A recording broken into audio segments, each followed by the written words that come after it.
የውሃ ጥምቀት ብዙዎቻችን የምናውቀው ሥርዓት ነው አይደል? ግን እስቲ ቆም ብለን እናስብ።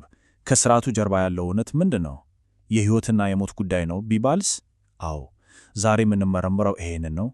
ከምናስበው በላይ እጅግ ወሳኝ የሆነውን እውነት።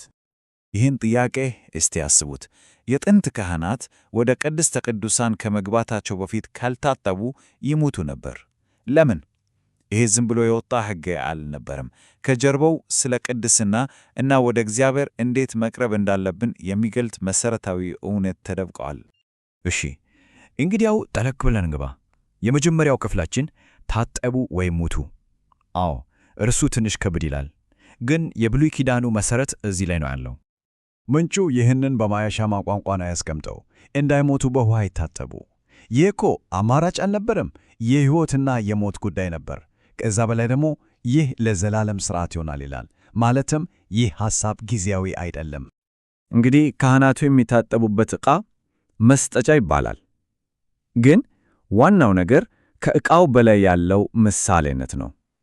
አስቡት እስቲ፣ አካላዊ የሆነው ውሃ መንፈሳዊ የሆነውን የእግዚአብሔርን ቃል እየወከለ ነው፣ ሰውን ከኃጢአት እድፍ የሚያነጻውን ቃል። ስለዚህ መታጠቡ ከቆዳ ንጽሕና በላይ ስለ ልብ ንጽሕና ነው የሚያወራው። እሺ፣ ያ በብሉይ ኪዳን የነበረው ምሳሌ በአዲስ ኪዳን እውን ሲሆን ምን ይመስላል? አሁን የምንገባው ወደዛ ነው። ከውሃ እና ከመንፈስ መወለድ ምሳሌው እውነታ የሚሆነው እዚህ ጋ ነው። ኢየሱስ ራሱ የተናገረው ቃል ይሄ ነው። እውነት እውነት እልሃለሁ፣ ሰው ከውሃና ከመንፈስ ካልተወለደ በቀር ወደ እግዚአብሔር መንግሥት ሊገባ አይችልም። አያችሁ፣ እዚህ ላይ ውሃ የተባለው ልክ እንደ ብሉይ ኪዳኑ የእግዚአብሔርን ቃል ነው የሚያሳየው። መንፈስ ደግሞ መንፈስ ቅዱስ ነው። ስለዚህ ወደ እግዚአብሔር መንግሥት ለመግባት ይሄ መንፈሳዊ ለውጥ ዳግም መወለድ የግድ አስፈላጊ ነው። ይሄንን ልዩነት በደንብ ማስተዋል አለብን።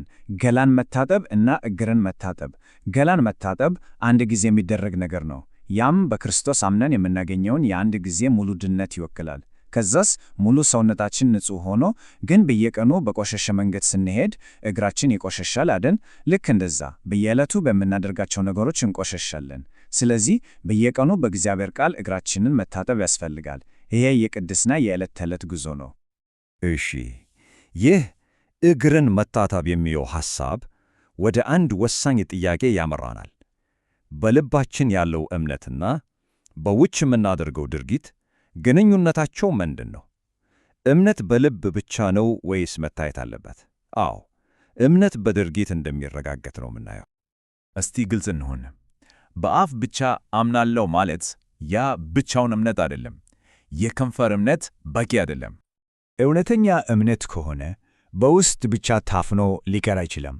ግድ ወደ ውጭ መውጣት አለበት፣ በድርጊት መልክ መገለጥ አለበት።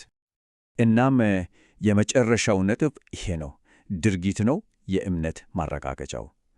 የምናደርጋቸው ነገሮች በልባችን ስላለው ነገር ማይካድ ምስክርነት ይሰጣሉ። ድርጊት እምነትን ያረጋግጣል። ነጥብ። እዚህ ጋር ግን አንድ ጥያቄ ሊፈጠር ይቻል። ቆይ ድነት በጸጋ በነፃ የሚሰጥ ስጦታ አይደለም እንዴ? ታዲያ ስለ ድርጊት ይህ ሁሉ ራስ መታት ለምንድን ነው? ድርጊቶቻችንስ ለውጥ ያመጣሉ ወይ? በጣም ትክክለኛ ጥያቄ ነው። መልሱ ወሳኝ በሆነ ልዩነት ላይ ነው ያለው። መልካም ድርጊቶች ድነትን የምናገኝባቸው መንገዶች አይደሉም፣ በፍጹም።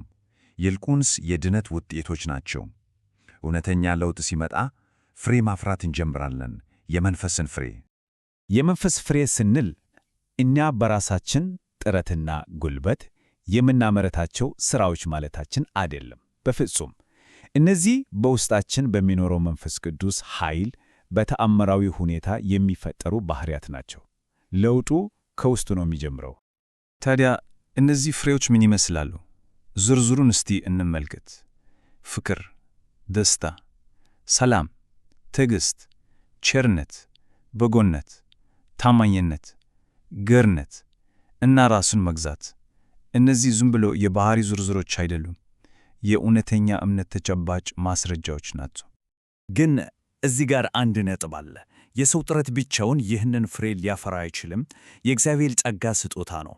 ነገር ግን ይህ ስጦታ ቢሆንም እኛ ምርጫ አለን። ይህን የጸጋ ሥራ መቀበልና መተባበር እንችላለን፣ ወይም ደግሞ መቃወም። ፍሬው የሚታየው ለመንፈስ ፈቃድ በተገዛ ልብ ውስጥ ነው። እንግዲህ ይህ ሁሉ ነገር ወዴት ነው የሚያመራው? ወደ መጨረሻው መዳረሻ፣ የመጨረሻው ፍርድና ድነት።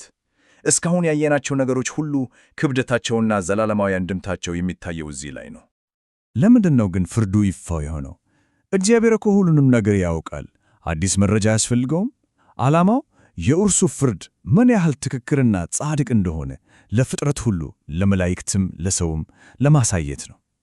ፍጹም የሆነ ፍትሕ በግልጽ የሚታይበት ቀን ነው። ስለዚህ የድነት ጉዞን በሦስት ደረጃዎች ማየት እንችላለን። አሁን በእምነት የኃጢአት ይቅርታን እንቀበላለን። ይሄ ጅማሬው ነው። ከዛ በሕይወት ዘመናችን ሙሉ ያ እምነት በታዛዥነትና በፍሬ ሕይወት ይረጋገጣል። በመጨረሻም በፍርድ ቀን ያ ድነት በፍጥረት ሁሉ ፊት ጸንቶ ይረጋገጣል። ጅማሬ፣ ሂደት እና ማረጋገጫ። ዋናው ነጥብ እዚህ ላይ ተጠቅሏል። በታላቁ ነጭ ዙፋን ፊት የአንድን ሰው እምነት የሚያረጋግጠው ቃሉ ሳይሆን ድርጊቱ ነው። በመጨረሻው ሰዓት የሚመዘነው የተናገርነው ሳይሆን የኖርነው ሕይወት ነው። እናም ይህንን ትንታኔ የምንዘጋው ሁላችንም ራሳችንን ልንጠየቅ በሚገባን ጥያቄ ነው። የእኛ እምነት በምን አይነት ፍሬ ነው እየተረጋገጠ ያለው? በሕይወታችን ውስጥ ምን እየታየ ነው? ይሄ በሐቀኝነት ራሳችንን የምንመረምርበት ነጥብ ነው።